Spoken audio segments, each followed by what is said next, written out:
This is Christine Tica sharing with you NEDA's Philippine Development Plan 2017 to 2022. Ambition 2040, a bold campaign of President Duterte's administration to end poverty in the Philippines, is a dream that every Filipino would aspire to come true. During the past years, the Philippines has steadily gained strength in terms of economy and other various institutional reforms in different areas. However, the emergence of the COVID-19 has for the time being interrupted the upward trend that was anticipated to take place. In spite of the major economic disruptions and the unprecedented challenges that the Philippines encountered, the key stakeholders of NEDA formulated the updated Philippine Development Plan 2017 to 2022. This will grant an opportunity to regain a positive progress and to make the Filipino people become resilient and healthy, living in a prosperous middle-class society.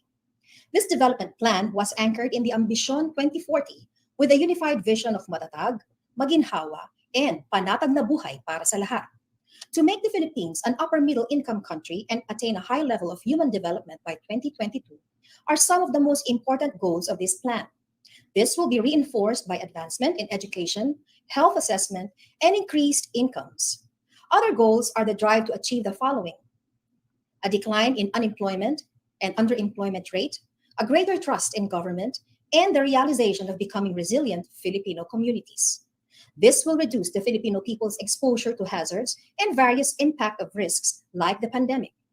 Lastly, the plan also aims to have a greater drive for innovation. The strategies that will be utilized in order to achieve these targets fall under the three major pillars of malasakit, pagbabago, and patuloy na pag-unlad. For malasakit, or enhancing the social fabric, the goal is to reclaim the trust of people in governmental agencies and develop trust among fellow Filipinos.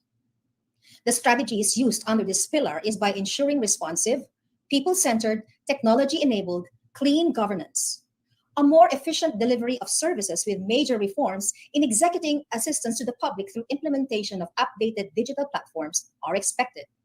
The government will also make sure that its programs, policies, and projects will be made inclusive and the needs of the Filipino people will be addressed. Citizens will be empowered by giving them the opportunity to be properly represented in local councils and other advisory bodies.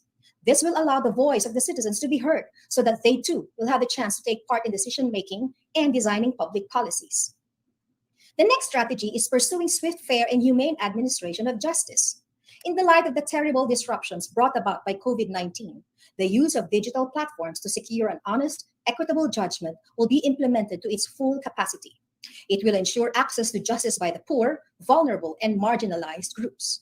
The use of technology will be used to help speed up the resolution of criminal and civil cases. Given the present health crisis, the efforts to decongest jail facilities will also be put into place.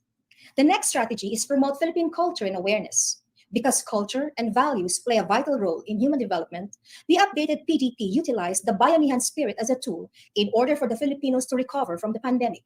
This can be done by promoting cultural awareness and instilling values that will serve as guiding principles in making them become more resilient and better persons. In other words, the pursuit to cultural development and the preservation of the Filipino heritage will continue to be intensified and institutionalized. The second pillar, called pagbabago, or transforming towards equity and resiliency, names strategies to combat the difficulties brought not only by the pandemic, but also by other future calamities. The strategies used are expanding economic opportunities across regions, including digital economy, ensuring food resiliency, and reducing vulnerability of Filipinos. These strategies, among others, will empower Filipinos in facing the challenges of the new normal because they are assured that there is availability, accessibility, and affordability of nutritious food and water resources, even in the midst of the persistent national or global challenges. For patuloy na pag-unlad, or increasing growth potential, the strategies used are promoting technology adoption, stimulating innovation, and maximizing demographic dividends. Reinforcement in terms of progress in the use of technology and innovation are strengthened. This pillar also aims to stabilize and highlight the human capital development. This will allow the vulnerability of individuals to be lessened, and it can be achieved through expansion of population-related gains. Cross-cutting strategies are then set up to provide a core foundation to make all these strategies to succeed. Together, as a nation, we can achieve the Ambition 2040. Our pursuit of the Filipino dream can still be realized. Through the combined collaborative efforts of the Filipino people, we can become a healthy, resilient, and progressive society.